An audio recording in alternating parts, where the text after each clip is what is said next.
Bien, entonces la idea es la siguiente. Queremos enfocarnos un poquito en las cartas. Sobre todo hay 4 cartas que se llaman las cartas de la prisión, donde el apóstol Pablo está en prisión en Roma, ¿verdad? Y desde esa prisión él va a escribir 4 cartas. Y esas 4 cartas van a ser llevadas por 4 personas específicas a su destino. La primera carta es la carta de Filipenses o la carta de Efesios. Luego está la carta de los Colosenses, que es la que vamos a estudiar ahora, la carta de Filipenses y la carta de Filemón. Ahora, estas cartas son conocidas como las cartas de anatomía. Se le llaman las cartas anatómicas o cartas de anatomía de la iglesia. ¿Por qué? Porque son cartas que en su conjunto son capaces de darnos todos los puntos importantes para la iglesia de Cristo. Ahora, lo interesante de todo esto es que, por ejemplo, y aquí quiero mencionar, justo lo tengo yo, aquí no se preocupen por apuntar porque usted lo va a descargar, lo va a tener, todo lo que vamos a hablar va a estar ahí, está ahí ya. Dice, por ejemplo, ¿quién lleva la carta a los Efesios? Lo va a llevar Tíquico. Tíquico va a llevar la carta desde Roma a la iglesia de Éfeso. ¿Por qué? Porque Tíquico era aparentemente el pastor o el líder de la iglesia antes de Timoteo. Luego Timoteo luego va a ser pastor también. Luego está Epafrodito. Epafrodito va a llevar la carta de los filipenses de Roma a Filipos. Y luego está el que vamos a ver ahora, que es Epafras, que es el que transportó la carta de los colosenses desde Roma hasta Colosas. Y luego está Onésimo, que es el que va a llevar la carta a Filemón, porque recuerden que él había sido esclavo de Filemón, y ahora va a ir como amigo, ¿no? Porque Pablo lo envía ya como amigo y no como esclavo. Lo interesante de esto, hermanos, es que Epafras era un personaje que cuando Pablo había ido a predicar a Éfeso, Epafras había escuchado a Pablo y Epafras se había convertido. Y luego Epafras va a Colosas y él empieza a dirigir esta iglesia en Colosas. Entonces Epafras era fruto del ministerio de Pablo. Entonces esto es interesante. Y Epafras era el pastor de ese lugar y una persona muy amada. Entonces esto es importante. Ahora, lo interesante de todo esto es que quería explicarles este contexto y quería que mayormente nos diéramos cuenta de lo siguiente. La carta a los Efesios se va a enfocar en la iglesia en sí. Por ejemplo, en la iglesia, en el cuerpo de Cristo. Por ejemplo, en los primeros 3 capítulos, el apóstol Pablo en la carta a los Efesios nos va a enseñar, nos va a hablar un poco de qué hemos recibido ahora que somos cristianos y qué bendiciones espirituales hemos recibido gracias a que Cristo murió por nosotros en la cruz y resucitó. Sin embargo, la carta de los Colosenses se va a enfocar en Cristo y va a enfocarse en Cristo como cabeza de esa iglesia de la cual se habla en Efesios. Entonces son 4 cartas que trabajan en conjunto y son muy interesantes y profundas. Entonces ahora, otra de las cosas importantes es que la carta de los Colosenses tenía un propósito.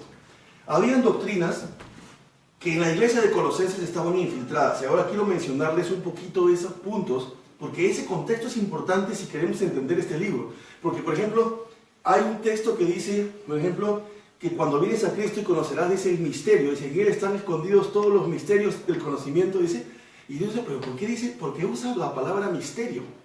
Si no leemos ese versículo con el contexto histórico, no entendemos por qué Pablo usa esa palabra misterio. Entonces hoy vamos a entender por qué.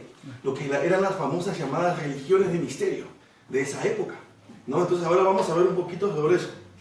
Bien, entonces es importante conocer este contexto. El propósito de la carta de los Colosenses es exaltar el nombre de ¿quién? De Cristo. Y es poner a Cristo sobre encima de todas las cosas y decirle a la iglesia de Colosas que Cristo es suficiente para salvar, ¿verdad? Para santificar y para glorificar. No necesitas más nada, y aún para conocer el conocimiento y la verdad, solo lo necesitas a Él. Y entonces lo que Pablo quiere hacer es contrarrestar estas doctrinas, estas falsas doctrinas que se estaban infiltrando en la iglesia.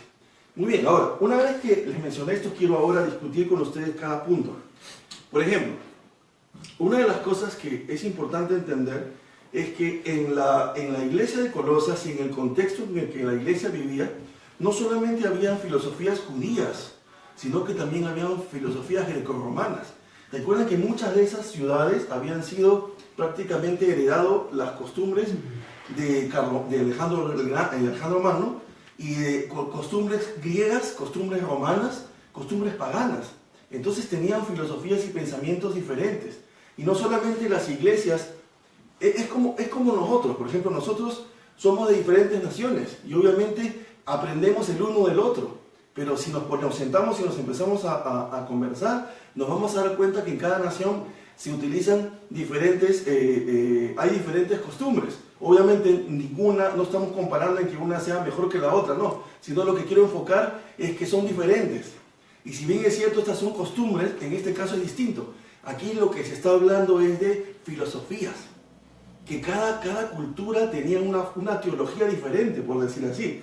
Miraba a Dios de una manera, tenían otros dioses, eran paganos, y recuerden de que estamos hablando de que Jesucristo había muerto, había resucitado, y entonces había una lucha entre los nuevos cristianos y los judíos, porque los judíos querían que se siguieran guardando ciertas cosas y no entendían de que ya habían cosas que habían sido sombra de lo que había de venir, que era Cristo, y ya no tenían por qué guardarse. Entonces quiero ahora entrar en los detalles. Es lo siguiente, por ejemplo, una de las filosofías que había entrado a la iglesia y que se vivía en ese momento era el gnosticismo. El gnosticismo, quiero que me escuchen, se los voy a leer. Miren, el gnosticismo decía que nadie se salva por la fe en el perdón, gracias al sacrificio de Cristo. Tú no te puedes salvar porque Cristo murió en la cruz, sino que dice, la muerte de Cristo no es suficiente para salvarte, sino que se salvan aquellos que tengan un conocimiento superior, un conocimiento divino, especial y privilegiado. O sea, imagínate, en la iglesia de Colosas, Epafras estaba luchando con que habían filosofías, personas que se habían infiltrado y que estaban diciendo que estás equivocado para salvarte. Eso de Cristo no es suficiente, necesitas tener un conocimiento más elevado, más especial. Entonces, ¿qué estaban haciendo? Decían, vente con nosotros, que Cristo no es suficiente porque necesitas el conocimiento especial que tenemos nosotros. Y eso les voy a decir por qué es satánico. Suena dura la palabra, pero es satánico. ¿Sí? ¿Por qué? Porque es la misma estrategia que utilizó Satanás en el Edén. ¿Verdad, hermano Carlos? Pero ¿qué es lo que le ofreció la serpiente a Eva? Conocimiento. Un conocimiento, dice, especial. Similar a Dios. Un conocimiento diferente. Entonces, Satanás supo utilizar con Eva esa promesa. Vas a tener un conocimiento especial. Pero para que tengas ese conocimiento especial, debes desobedecer, ¿qué? Lo que Dios te ha dicho. Y los gnósticos decían lo mismo. Para que tú tengas salvación, tienes que tener un conocimiento especial. Entonces, Epafras estaba luchando con eso. Ese es el primer punto. Segundo punto, decían que la materia era mala. Decían ellos que el espíritu estaba encarcelado en este cuerpo pecaminoso y malo. Y que tenían que, si tú conocías este conocimiento privilegiado te iba a enseñar cómo hacer que tu espíritu escape de ese cuerpo, que era una cárcel. Estaban en contra del matrimonio. ¿Por qué? Porque decían que si tú te casabas, obviamente ibas a tener hijos. Y si tenías hijos, estabas condenando a una vida a vivir en ese cuerpo encarcelado. Y entonces decían, no, que es mejor hay que ser castos. No busquemos procrear, porque estamos llevando a la condenación a esos niños. Van a vivir por toda su vida en ese cuerpo. Y la materia es mala, así que hay que castigarla. Y ahí se castigaban. Entonces esto es importante. Ahora, otra de las cosas es lo siguiente. Decían que Cristo no había venido en cuerpo. Porque si dice que Cristo es divino y venía en cuerpo y el cuerpo es malo y es pecado, entonces Él no puede ser el Salvador. ¿Me entienden las herejías? Luego decían que era necesario un conocimiento de misterio, oculto. Y que este conocimiento oculto y misterioso, que solo un grupo especial de personas podía tener, te iba a iluminar y te iba a preparar para la salvación. Miren esos conceptos. A los que, si entendemos eso, vamos a entender los textos de Colosenses, si no, no vamos a entender ciertos textos. Y luego dice aquí lo siguiente. Dice, la herejía colosense, o sea, que estas son herejías colosenses, la iglesia de Colosense conoce como las herejías de Colosense, también incluyó aspectos como el legalismo judío, que si no te circuncidabas, entonces no estabas bien delante de Dios. La observar ciertos rituales, como por ejemplo festivales, tienes que guardar el Shabbat, tienes que guardar ciertas fiestas, tienes la alimentación, ciertas cosas no puedes comer, estas sí. Y bueno, como mencionamos hace un momento, los días de reposo. Ahora, otra de las cosas, y que todavía existe hasta la actualidad, si ustedes se van hay una zona en Burbank, un lugar, donde se adoran a los ángeles. Entonces, por ejemplo, en esa época se adoraba a los ángeles y decían, hay que adorar a ángeles para que puedas tener experiencias místicas. Y aquí en Burbank hay un lugar donde tú vas y te venden de esas cosas. Te ofrecen una experiencia, porque vas a tener contacto con ángeles y a lo mejor los ángeles te van a aparecer, ¿me entiendes? O sea, hasta el momento existe eso. Ahora, otra de las cosas es que existía el ascetismo, ¿no? Como una forma de perfeccionar la parte moral y espiritual, renunciando a los placeres del cuerpo y a una vida sin cosas materiales. Entonces, miren estas doctrinas. No solamente la iglesia se estaba enfrentando a estas doctrinas paganas, griegas, sino también se estaba enfrentando al legalismo judío. De que los judíos decían, no, ese no puede ser el Mesías, ¿cómo vas a ir en contra de lo que Moisés ordenó? ¿Cómo vas a ir en contra de lo que la ley dice? Si tantos siglos hemos guardado el Shabbat y ahora ya no quieres guardar el Shabbat. ¿Me entienden? Porque obviamente no habían comprendido las Escrituras. Ahora, si estudiamos la vida de Pablo era un erudito. Pablo era un erudito, pero tremendo. Entonces, hay algunos historiadores como John Pollock que dicen que Pablo tenía memoria fotográfica. Y no solamente sabía hablar todas las lenguas en ese momento, no sabía hablar griego, latín, arameo, hebreo. Y aparte de eso, había sido creado en un mundo greco-romano. O sea, prácticamente recuerden que él había sido ciudadano romano. Algunos piensan que porque su abuelo sirvió al emperador Pompeyo, él heredó esa ciudadanía romana, y por eso sabemos que en Hechos en un momento lo liberan porque era ciudadano romano. Entonces, y aparte era judío, y era fariseo de fariseos. Era uno de los, había sido educado con Gamaliel, que era el maestro de maestros. Entonces no era cualquier persona. Como él conocía las escrituras del Antiguo Testamento, cuando Jesucristo se le presenta, camino a Damasco, él llega a conectar, conecta lo que él había aprendido, y como que hay un shock, pero luego él se retira un tiempo para empezar a conectar todas sus ideas, y él llega a entender, y algunos historiadores plantean, y obviamente en Hechos se ve ese conflicto, cuando Pablo se acerca a los apóstoles y empieza a haber un conflicto. Y si bien es cierto, ¿por qué hay un conflicto? Porque todo el conocimiento que Pablo tenía hacía que él entendiera mejor las cosas que los otros apóstoles. Porque recuerden que Dios había escogido, no es que Pablo sea más importante que ellos, sino lo que trato de decir es que como él entendía mejor las cosas de la Torá y de los profetas, entonces cuando él entendió a Jesucristo, dijo, ya entendí. De él hablaban en el Antiguo Testamento y él empezaba a cavilar todo lo que él había aprendido y pudo conectar más rápido. Entonces hubo obviamente un conflicto en ese momento, por eso es que Pablo luego se separa, porque obviamente vemos que sí eran humanos y bueno, y hubieron ciertos roces en un momento, pero lo que trato de enfatizar aquí es que el apóstol Pablo sabía de que no solamente los paganos, o sea, las personas greco-romanas que tenían costumbres paganas de adorar a otros dioses, eran un problema porque estaban atacando la doctrina real de la iglesia, sino que también los judíos se habían convertido en un problema porque no estaban entendiendo que Jesucristo era el cumplimiento de todo lo que la Torá y los profetas decían. Entonces todo eso es lo que la iglesia de Colosas tenía que enfrentar. Si entendemos esa parte, va a ser interesante que cuando vamos leyendo el libro y tengamos claros estos puntos, por eso es que les puse esta hoja aquí para que tengan un mes para leerlo, y es corto, son 3-4 hojas nada más, pero cuando vengamos a la siguiente reunión ya lo van a tener cada vez más en la mente y va a ser más fácil ir metiéndonos más profundamente. Y eso va a ser interesante. Ahora estamos introduciéndonos al libro. Muy bien, entonces esa es una cosa importante. Ahora lo siguiente, quiero mencionarles un poquito, vamos a tratar de manejar en este libro una estructura bien sencilla, bien básica. Primero, por ejemplo, los saludos de Pablo, que van a estar del versículo 1 al versículo 2, lo vamos a nosotros poner el saludo de Pablo, es así como está. La gratitud de Pablo va a ser del verso 3 al verso 8, hoy vamos a avanzar todo eso, desde el versículo 1 al verso 8. Y luego está la oración de Pablo, que es del versículo 9 al verso 14. Está la instrucción doctrinal, donde se enfoca en la deidad de Cristo, del verso 15 al verso 23. Está el ministerio de Pablo, desde el versículo 24, capítulo 1 al capítulo 2, verso 7. Las filosofías falsas, de lo que estamos hablando, donde Pablo empieza a contrarrestar estas filosofías falsas en el capítulo 2, desde el verso 8 al verso 23. Y luego van a venir en el capítulo 3 en adelante hasta el capítulo 4, así como en Efesios, las exhortaciones prácticas, donde Pablo, después de enseñarnos doctrina o teología, por decirlo así, nos va a mandar ahora a ponerlo en práctica. Y nos va a enseñar la parte de la conducta cristiana, capítulo 3, del verso 1 al verso 17, las casas cristianas, desde el versículo 18 al capítulo 4, verso 1, las pláticas cristianas y los amigos cristianos. Y nos vamos a enfocar en eso.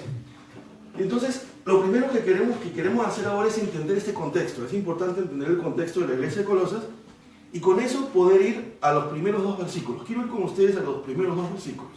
Dice Pablo, volvamos a leer, dice Pablo, apóstol de Jesucristo, por la voluntad de Dios, y el hermano Timoteo, a los santos y fieles en Cristo, hermanos en Cristo. Dice que están en Colosas.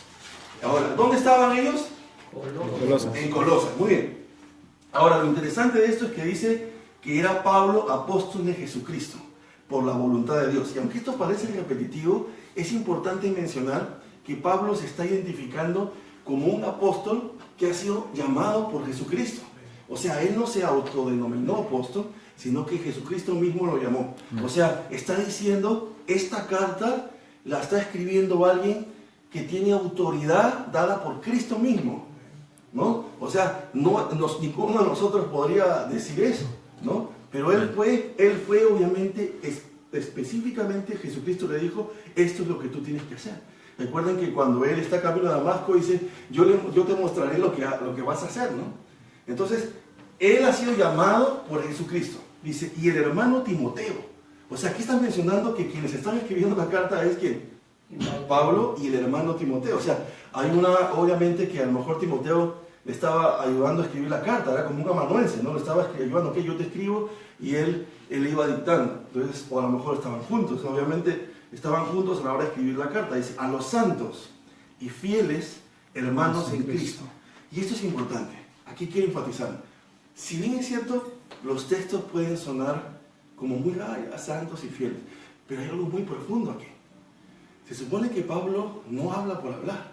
Por ejemplo, cuando vemos la carta a los Gálatas, Pablo de frente entra y empieza a llamarles la atención. Y dice, oh, ¿quién os hechizó? Que en griego significa ¿quién nos embrujó? Y empieza a llamarles la atención. Pero aquí vemos que el apóstol Pablo no empieza así, sino que dice, Pablo, apóstol de Jesucristo, por la voluntad de Dios. O sea, les está diciendo, les está hablando a alguien que tiene autoridad. Porque recuerden que Pablo había estado en la cárcel. La gente de Colosas no lo conocía. Nunca lo habían visto. Entonces no había Facebook, ni siquiera conocían su cara, no sabían quién era. ¿Me entienden? Entonces lo que hace es decir que Pablo se presenta y les dice, mi autoridad me la dio Cristo. Por lo tanto, escúchenme. O sea, no les estoy hablando humanamente, sino el Señor me ha llamado para decirles esto. Entonces dice, y acá interesante es esto, dice, a los santos y fieles hermanos en Cristo. Pablo dice, a los santos y fieles. Entonces ustedes saben, y aquí quiero enfatizar, la palabra santo es una palabra griega que significa gagios, ¿verdad? O gagios, se pronuncia gagios o gagios, ¿no? Y es importante porque significa que es una persona, miren, dice, significa entre los griegos era una persona que estaba dedicada a los dioses, separada, entre los griegos, ¿no? Separada a los dioses. Obviamente sabemos que esos dioses no existen, ¿no? Son solamente demonios, ¿no? Después vamos a ver. Y en las escrituras significaba alguien que estaba separado del pecado, dice, y por lo tanto era una persona consagrada a Dios. O sea, cuando Pablo está diciendo santo, está diciendo todo esto. Si lo leemos en santo, no es santo, bueno, somos santos. Porque dice que todos aquellos que creen en Cristo son santos. Y sí es cierto, la palabra correcta de santo no es ser perfecto. A veces pensamos, ok, a veces hasta usamos la frase, yo no soy ningún santo, ¿no? Porque pensamos que ser santo es ser perfecto, ¿no? Oh, santo. O aún en algunos contextos se utiliza, como ejemplo en algunos lugares, que cuando alguien muere, luego es evaluado para ver si va a ser llamado santo. Pero bíblicamente, ya les he dicho siempre a ustedes, ¿no? Así como hay muchos pastores evangélicos, protestantes, en diferentes partes del país y del mundo, que enseñan cosas que no son bíblicas, también hay otras personas en otras denominaciones o iglesias que también enseñan cosas que no son bíblicas. Lo que trato de decir es que seríamos ciegos si dijéramos, los pastores evangélicos, cristianos, protestantes, ellos son perfectos, todo lo que enseñan es correcto. Mentira, porque hay mucha gente ahorita afuera, en muchos lugares del país, que enseñan cosas que no son bíblicas, y por lo tanto Dios van a tener que darle cuentas a Dios de lo que están enseñando. Entonces nosotros no nos casamos con nadie, nos casamos con la Escritura, ¿verdad? O sea, no porque sean protestantes quiere decir que les vamos a tapar lo que están haciendo mal, están haciendo mal. Entonces, pero también lo que quiero mencionar es que la palabra santo es todo aquel que ha recibido a Cristo, dice la Biblia, no lo dice ninguna persona humana, la Biblia lo dice, que todo aquel que ha recibido a Cristo es llamado santo, porque la palabra real, santo, significa apartado del pecado para servir a Dios. No significa perfecto, significa que, por ejemplo, cada vez que tú has recibido a Cristo, te levantas en la mañana, dice la Biblia que si recibiste a Cristo eres sellado con el Espíritu Santo, eres propiedad de Él. Ya no puedes, tú en tus fuerzas no puedes vencer el pecado. Lo único que te puede ayudar, por eso se llama Paracleto. El Espíritu Santo es conocido como el Consolador, pero es el Paracleto, que en griego significa el ayudador. Él es el que te va a ayudar y me va a ayudar a mí a vencer el pecado. Pero la Biblia nos dice que para vencer el pecado tengo que tener una relación personal con Cristo. Si yo hoy dejo de orar, mañana dejo de orar, pasado dejo de orar, por más que conozcas la Escritura y por más que tengas 50 años en la fe, vas a pecar. Porque no hay forma de no pecar si tú no te mantienes separado. Proceso de santificación, mantenerme separado para Dios. No significa enclaustrado. Tienes que salir al mundo, hacer lo que tienes que hacer, pero tienes que guardar tu corazón para Cristo. Entonces aquí Pablo está diciendo que los miembros de la iglesia de Colosas son santos. Significa que se han separado del pecado para servir ¿a quién? A Dios. O sea, no es cualquier iglesia. Y aparte está diciendo lo siguiente. Dice fieles. Y miren, quiero decirles lo siguiente. La palabra fiel, si tú buscas la palabra fiel, me gusta más la definición en inglés que en español. En inglés dice loyalty to faith. Significa, ¿qué significa loyalty? Leal a la fe. Leal.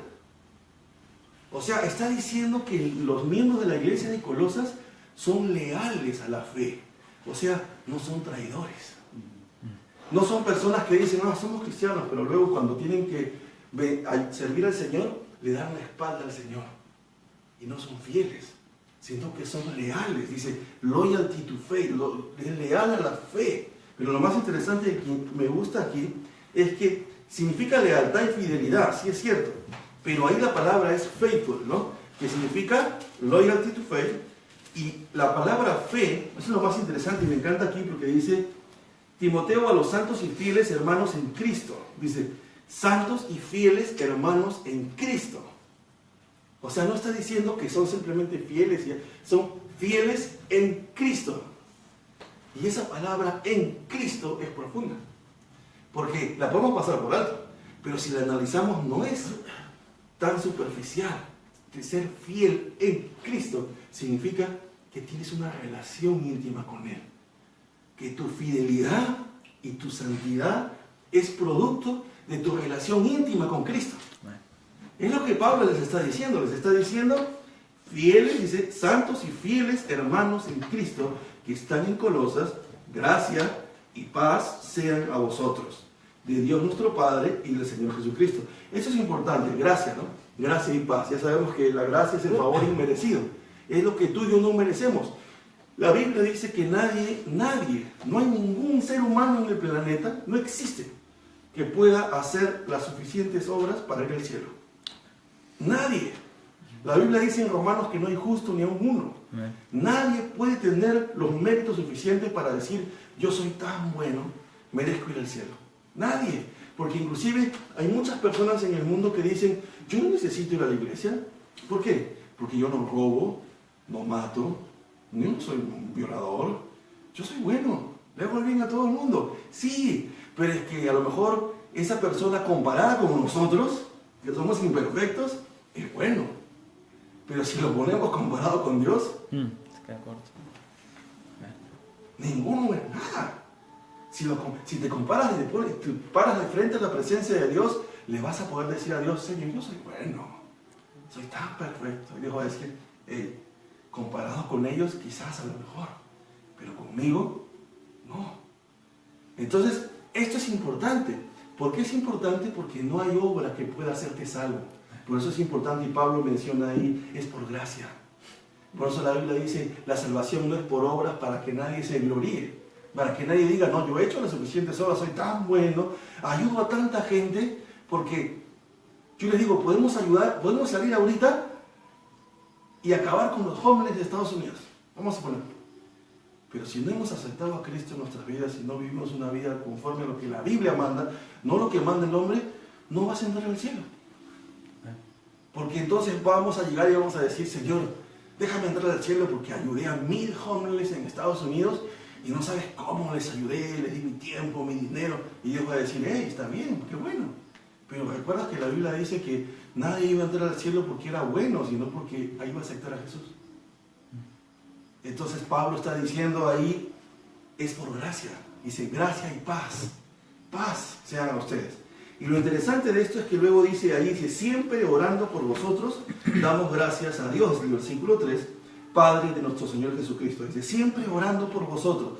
Qué interesante es esto. Y eso es algo que para mí fue un bofetón. Les voy a decir por qué. Si yo les pregunto a ustedes si oraron ayer por su mamá, o sus hermanas, o sus primos, me van a decir, claro. Pero si te pregunto, si nos preguntamos, me doy la vuelta, ayer oramos por alguien que no conocemos, me vas a decir, hermano, ¿cómo voy a orar por alguien que no conozco? Pablo no conocía a los de la iglesia de Colosas. Pero dice, miren lo que dice ahí, siempre orando por vosotros. Pablo nos está dando aquí una lección de amor increíble que creo que ninguno de nosotros podríamos decir que hemos pasado esa prueba.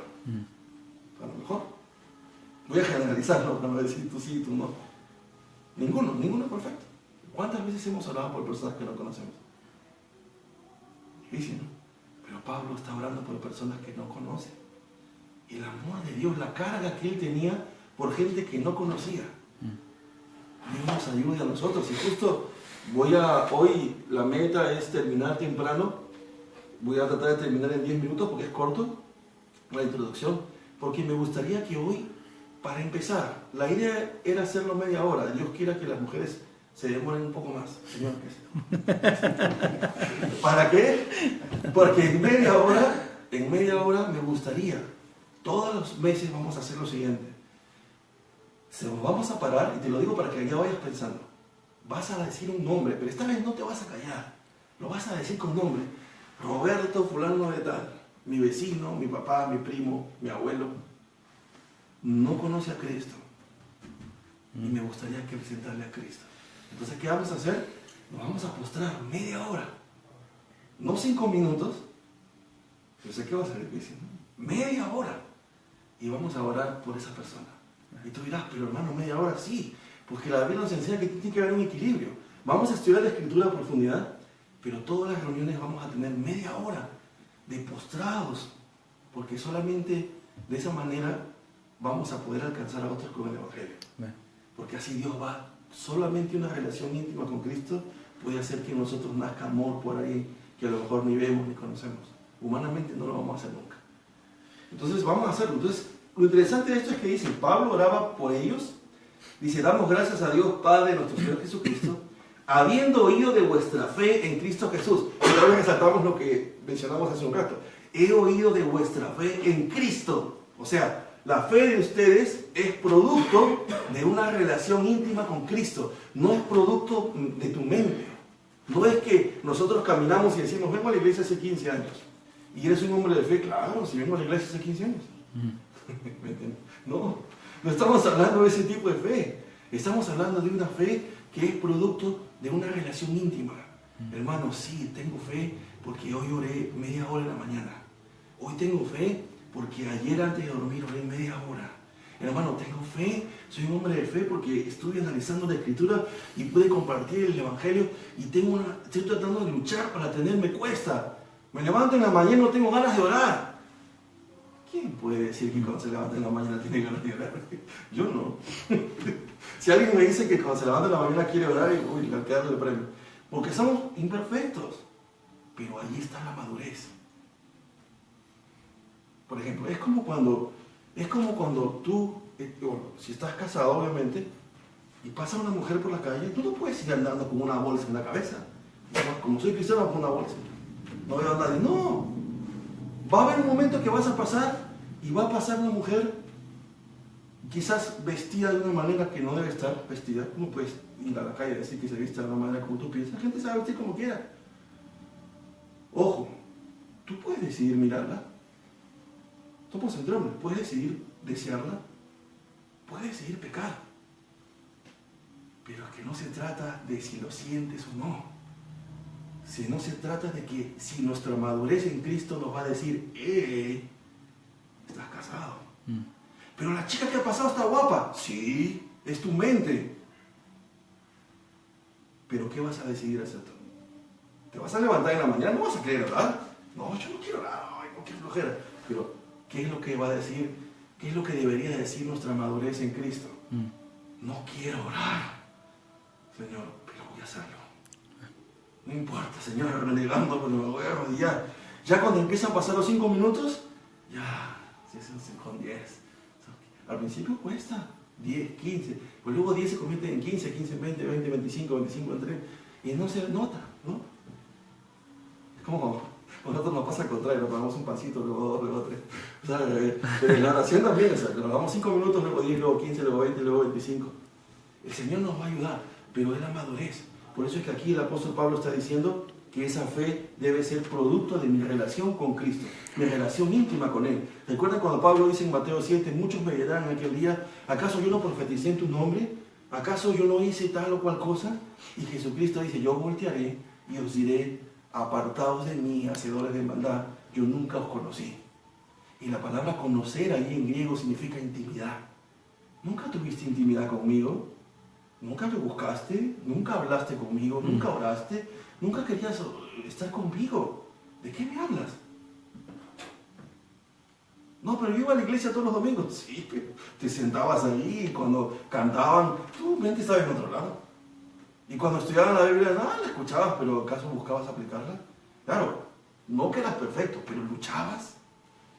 Y decías, Señor, me cuesta, no quiero hacerlo, pero lo voy a hacer, Señor, ayúdame, por favor. No te importó. Entonces, ¿de qué relación me estás hablando? ¿Me entiendes lo que trato de decir? Entonces, Pablo está hablando de una relación íntima, es profundo eso. Y luego dice, y del amor que tenéis a todos los santos. He escuchado de tu fe y de ese amor que tienes a todos los santos.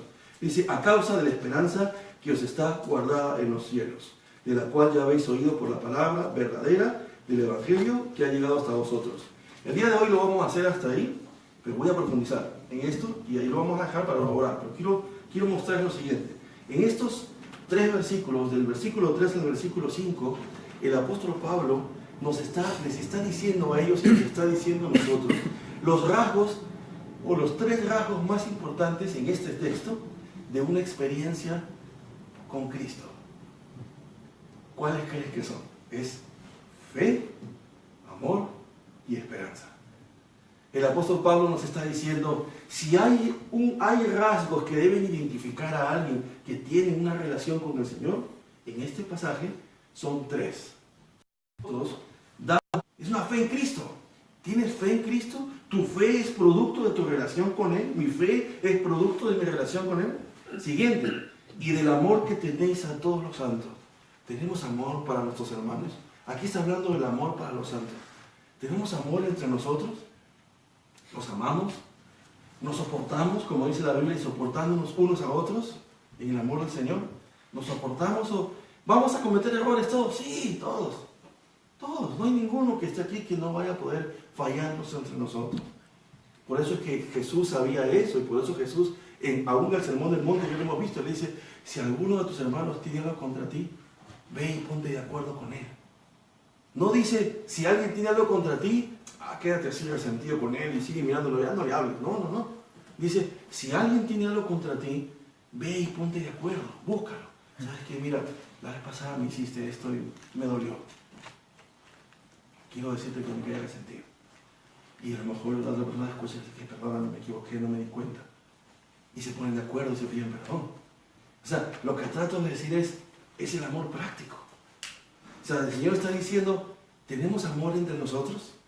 y luego nos está diciendo esperanza. ¿Saben qué es lo interesante de este texto? Es que en muchas de las cartas de Pablo, sobre todo en Gálatas también, el amor, ¿ok? El amor y la fe son un resultado, no, porque la esperanza es el resultado del amor y la fe, ¿no? Pero en este texto es al contrario. Miren lo que dice el texto. Dice, habiendo oído de vuestra fe en Cristo y el amor que tenéis a todos los santos a causa, ¿de qué? De la esperanza. O sea que Pablo está diciendo, tu amor hacia todos los santos y tu fe en Cristo es resultado ¿de qué? De tu esperanza. No es al revés. En otras cartas sí, pero en este caso nos está diciendo, ¿y por qué nos está diciendo eso? Porque dice la esperanza que os está guardada en los cielos. Y por eso una vez dijimos, porque en la carta de los Efesios también el apóstol Pablo nos enseña eso, que los cristianos no vivimos en base solamente al pasado. Y lo he mencionado varias veces. A veces uno dice, no voy a hacer tal cosa en el presente porque el pasado me ha enseñado que debo hacerlo diferente. Sí, es cierto. No estoy diciendo que no debemos usar la mala experiencia o la buena experiencia para aprender. Tenemos que hacerlo. Pero el apóstol Pablo nos dice en la carta de los Efesios, y aún aquí lo está diciendo, que nuestra vida en el presente debe ser el resultado de lo que tú y yo ya sabemos acerca del futuro. Y tú dices, ¿cómo es eso? ¿Cómo voy a vivir mi presente en base al futuro? Sí, porque la carta de los Efesios y la carta de los Colosenses, sobre todo la carta de los Efesios, te dice en los primeros capítulos que por haber recibido a Cristo, tú y yo ya estamos sentados en tronos celestiales. Y tú dices, posicionado, ¿cómo es eso? Y a uno dice, ¿cómo voy a estar en el futuro? Es que ahí está lo interesante. Hay un filósofo ahora que está tratando de demostrar, lo mencioné, que dice que el futuro, el presente y el pasado coexisten al mismo tiempo. Son filosofías todavía. Pero si tú ves muchas de las películas que la NASA plantea, siempre habla de mundos paralelos, de cosas así, ¿no? Que son teóricos. Pero lo que trato de decir es que, y me atrevo a decir esto, la física de Dios es más avanzada. Dios es el que creó la ciencia. Dios es el único que puede coexistir en el pasado, presente y futuro. Lo que trato de decir es que Dios es el único que puede estar en los tres tiempos. Y por eso es que Pablo está diciendo aquí que tu presente, dice, a causa de tu amor y tu fe, es a causa de la esperanza que se está guardada en los cielos. O sea, lo que tú dices, Pablo dice que Jesús, yo ya estoy sentado en tronos celestiales, dice que si he recibido a Cristo tengo vida eterna. Dice que si he recibido a Cristo, yo no me voy a condenar en el infierno, no me voy a estar nunca separado de Dios, sino voy a estar con Él por la eternidad. Dice la Biblia que aquellos que hayan aceptado a Cristo van a recibir la corona de vida y otras coronas más, si predicaste el Evangelio, si obviamente llevaste cosas a los pies de Cristo, etcétera, etcétera, etcétera. Dice que Dios me promete que en ese lugar nunca más va a haber sufrimiento. Acá sí, por más que tenga a Cristo voy a pasar momentos difíciles, pero Él me promete que me va a ayudar en esos momentos difíciles. No me promete perfección aquí, pero sí me la promete allá. Entonces, en base a todo eso que Él me está diciendo, mi presente debe ser diferente. Y por eso es que la iglesia de Colosas tenía su fe en Cristo y su amor por otros, debido a que ellos habían escuchado el Evangelio y sabían que algo diferente los esperaba. Y por eso su presente era distinto.